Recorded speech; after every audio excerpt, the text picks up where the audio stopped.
Thank you. Thank you. And it's going to go to my head. Please, thank you. Jim, you know, just say one thing about what Jim has been talking about that confuses me about our Republican friends sometimes, the MAGA Republicans. No, I mean, I'm being sincere. Every one of the things that Jim mentioned saves the American taxpayer billions of dollars. You realize if you have a prescription drug from any major drug company in America, I can take you to Toronto, Canada, London, Rome, any major capital in the world and buy the same exact drug for sometimes half the price that you get here. Look, folks, when the federal government through Medicare doesn't have to pay out as much money, it means taxpayers pay less money because you fund the federal government. You fund Medicare. Go down every one of these things. So they always confuse me. They talk about being rational. It's just about excess profit. But at any rate, I don't want to get off on that. I'll get carried away. I don't quite get these guys. Thank you, Jim, for your friendship and above all for your fellowship. And Bishop Green, thank you for those kind words. I mean that sincerely. And thank you, Reverend Manning, for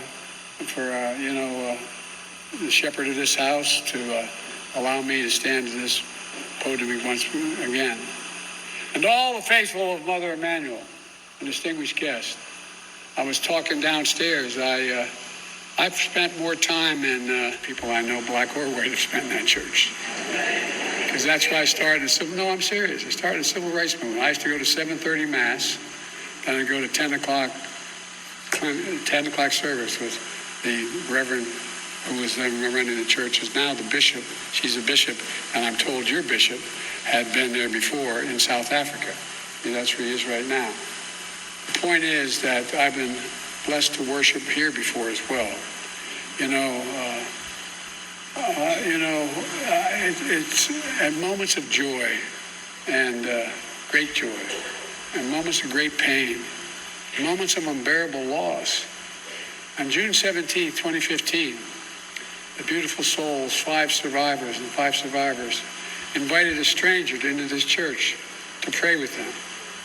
The word of God was pierced by bullets of hate, of rage, propelled by not just gunpowder, but by a poison.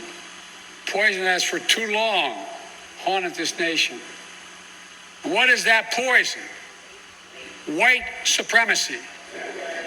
Oh, it is. It's a poison. Throughout our history, has ripped this nation apart. It has no place in America.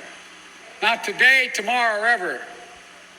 From that day, this nation saw this congregation, this community, demonstrate one of the greatest acts of strength I have ever seen.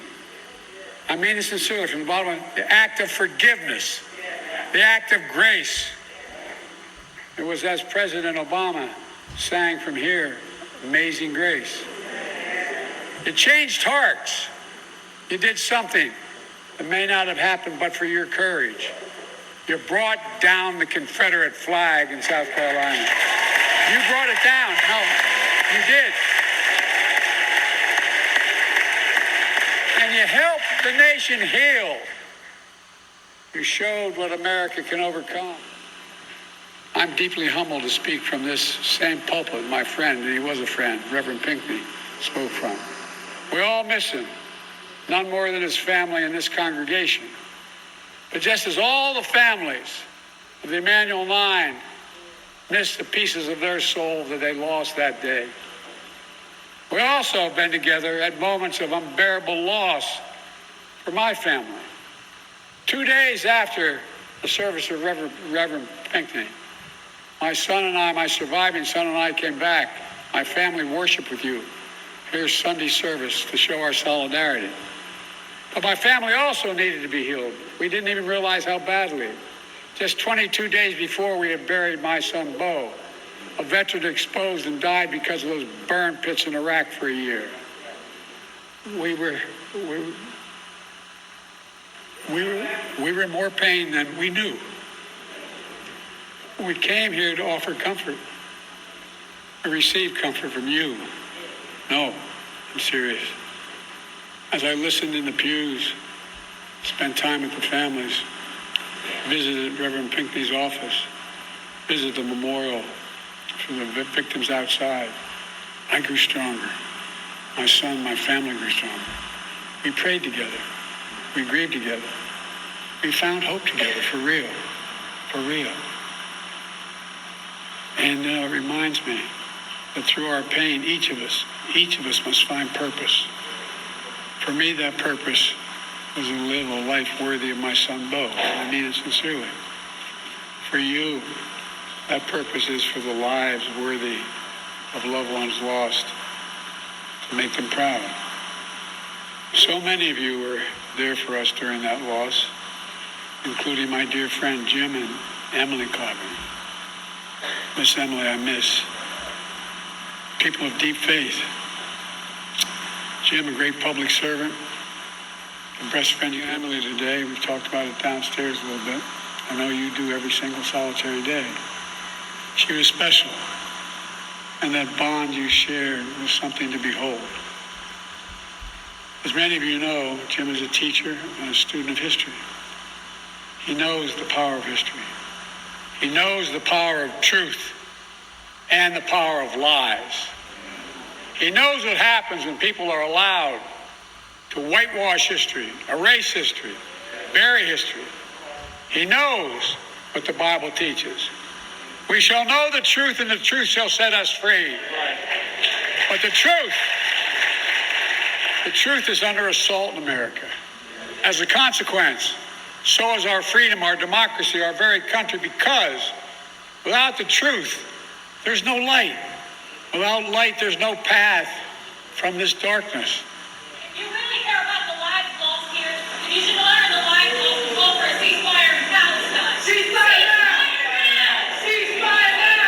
Ceasefire now! That's all right. That's all right. That's all right. That's all right.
I understand their passion, and I've been quietly working with Israel to reduce and significantly get out of Gaza, and using all that I can to do that.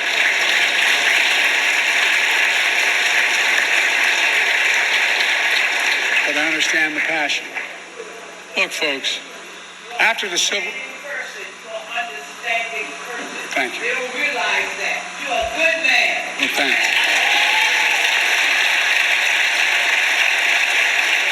Look, after the Civil War, the defeated Confederates couldn't accept the verdict of the war. They had lost. So they say they embraced what's known as the lost cause, a self-serving lie that the Civil War is not about slavery, but about states' rights. They've called that the noble cause. That was a lie that had, not just a lie, but it had terrible consequences. It brought on Jim Crow. So let me be clear, for those who don't seem to know, slavery was the cause of the Civil War. There's no negotiation about that. Now we're living in an era of a second lost cause. Once again, there's some in this country trying to turn a loss into a lie.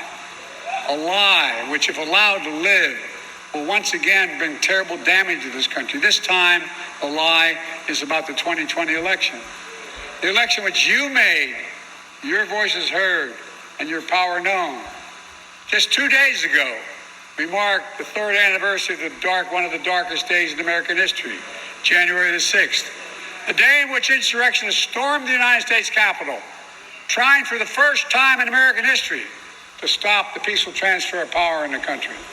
We all saw it with our own eyes, all America, and we are. The results are clear. Over 14 million new jobs, record economic growth, the lowest inflation rate of any major economy in the world. But we have more to do. We see this progress for all Americans. We have the lowest black unemployment rate recorded in a long, long time. More Black Americans have health insurance than ever, bringing peace of mind and dignity to their lives. I remember when I was a kid, we lived in a 3-bedroom house with 4 kids and a grandpa living with us. And my headboard in my room was up against a little split-level home. We weren't poor. We sure weren't worth the wealthy. And I remember really one night hearing my dad restless because the headboard was along my headboard on the other side of the wall. I asked my mom the next morning, I said, "What's the matter with Dad?" She said, "Honey, his employer just told her they're dropping health insurance." What that does is deprives a man and a woman of their dignity. How do you look at your child and say, "I can't cover you, I can't take care of you"? And now, as Jim pointed out, I won't go into it like I was going to because he said it better. Instead of about an average of $400 a month for insulin for seniors with diabetes, we're now paying $35 a month. By the way, they're still making a profit 3 times. It costs $10 to make it. I've been trying to take on, as a couple of you in the audience know, for my entire career, Big Pharma. Finally beat them. Finally.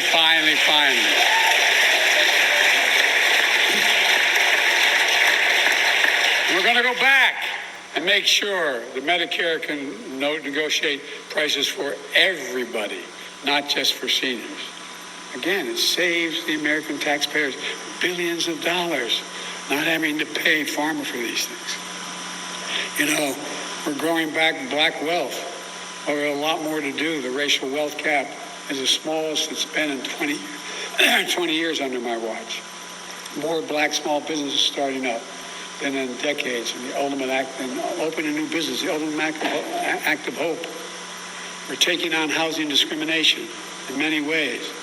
So a home owned by a black family on one side of a highway, built by the same builder on the other side of the highway, and a white guy living in it, the white guy's home is valued more than the black guy's. No, I know you know it. But guess what? That's how you build generational wealth. And you build your home. Kamala and I are leading the charge, mainly Kamala, to protect the freedom to vote, and that vote that be counted. Defending your freedom to choose. We're keeping our commitment of providing incredible opportunities, making historic investments in HBCUs, $7 billion. $7 billion.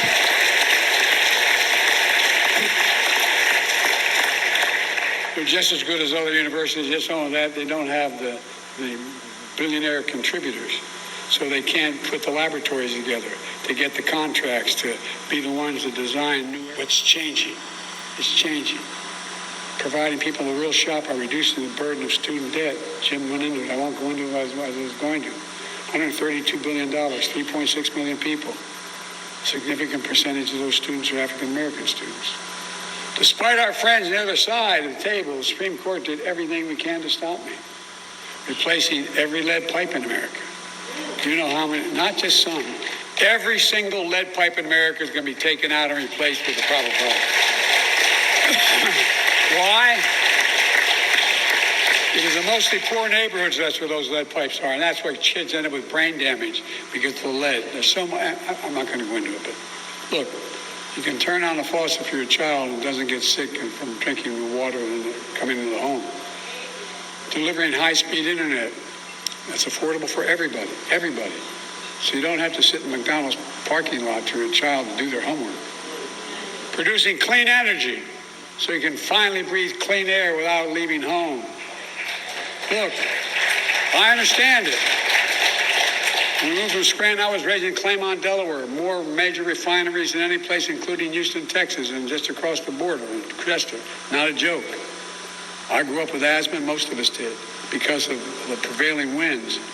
My mom would drive us to school in the morning as young grade school, turn on when there was a frost, turn on the windshield wiper, there'd be an oil slick on the way. Because guess what? It's all the fence line communities that get hurt. Not on my watch. It's changing. We know there's more to do, making child care and elder care more affordable, which would save American taxpayers billions of dollars along the way. Early in my administration, we cut child poverty in half. Black child poverty in half. By getting families checks every month through the child tax credit.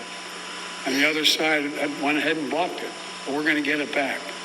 This fight is over. We're going to come back. Because no child in America should ever go to bed hungry, period. The movement for justice in the summer of 2020, I signed the most significant police reform executive order in history. We didn't get the law passed, but guess what? I did it by executive order, a significant part. But now Congress has to step up and ask and do what I did and make it the law of the land. Just a few days ago, the defeated former president was asked about the recent shooting in Iowa. Did you hear this one? It's hard to believe. You know what his response was? All those kids dead? We have to get over it. End of quote. I promise you, we have to get over it. My response is, we have to stop it. So your children, your family, your friends was asked about the recent shooting in Iowa. Did you hear this one? It's hard to believe. You know what his response was? All those kids dead? We have to get over it. End of quote. I promise you, we have to get over it. My response is, we have to stop it. So your children, your family, your friends can leave your home, walk the streets, go to stores, go to the grocery store, and go to church to be safe from gun violence. There's no excuse for this carnage. We have to ban assault weapons. I did it once before, and I'm going to come back again and do it. Ban high-capacity magazines. We have to pass a universal background checks. It doesn't violate the Second Amendment. It's common sense, and it saves lives. I'm determined to continue to deliver unequal justice under the law. I made a commitment to you to nominate the first black woman, and Jim's already talked about it, on the Supreme Court. And by the way, she's smarter than the rest of these guys. Oh, her name is Ketanji Brown Jackson. But guess what? She knows what she's doing.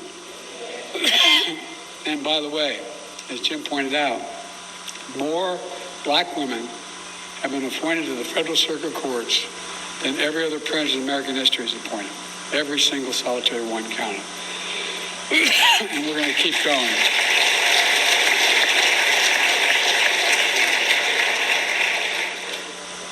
Look, I want to make it clear. You all made this possible.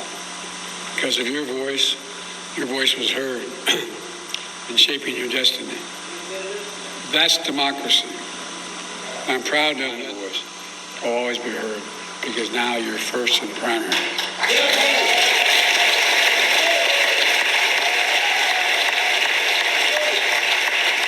Look, our North Star as a nation is the very idea of America, an idea. At once the most simple and most powerful idea in the history of the world. That's not hyperbole, in fact. The idea is this: we're all created in the image of God equally. We deserve to be treated equally throughout our lives. That covets a covenant we made with each other, a covenant we've never fully lived up to, but we never fully walked away from either. And faith and history teach us that however dark the night, joy cometh in the morning. And that joy comes with commands from Scripture. Love the Lord thy God with all thy heart, all thy mind, all thy soul. And love your neighbor as thyself. Not so easy. It's hard. But in those commands is the essence of the gospel and the essence of the American promise. And in my life, I've tried to live my faith. And I've many times failed. But I've learned, as many of you might have learned in your path as well. We're all imperfect beings. We don't know where fate will take us or when. But we can do our best to seek a life of light, hope, love, and justice, and truth. Folks, let me close with this. Denmark Vesey arrived in Charleston enslaved. One of too many from the distant shores, wrenched on a painful journey, not to a promised land, but to a land that promised to deprive them of freedom. But even though they arrived in a land where the life and rife of pain and persecution, they still believed they had promise. And the black church kept them moving. They had faith. Faith is the substance of things hoped for, evidence of things not seen. Vesey had his kind of faith. He became a carpenter and a movement leader, concerned with the least among us.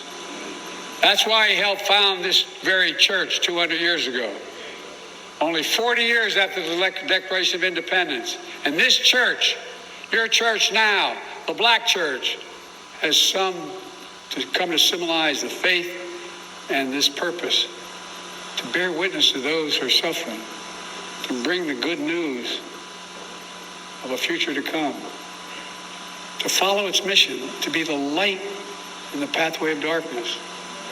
That's patriotism. That's patriotism. To love something so much, you make it better no matter the struggle. A patriotism that inspired generation before us to believe that in America we can do and be anything we want to be. In our time, there's still the old ghost of new garments. And we all need to rise to meet the moment. And the moment is now. Folks, my fellow Americans, this is a time of choosing. So let us choose the truth. Let us choose America. I know we can do it together, and it's the gospel song saying we've come too far from where we started. Nobody told me the road would be easy. I don't believe he brought me this far to leave me. My fellow Americans, I don't think the good Lord brought us this far to leave us behind. May God bless you all, and may God protect our troops.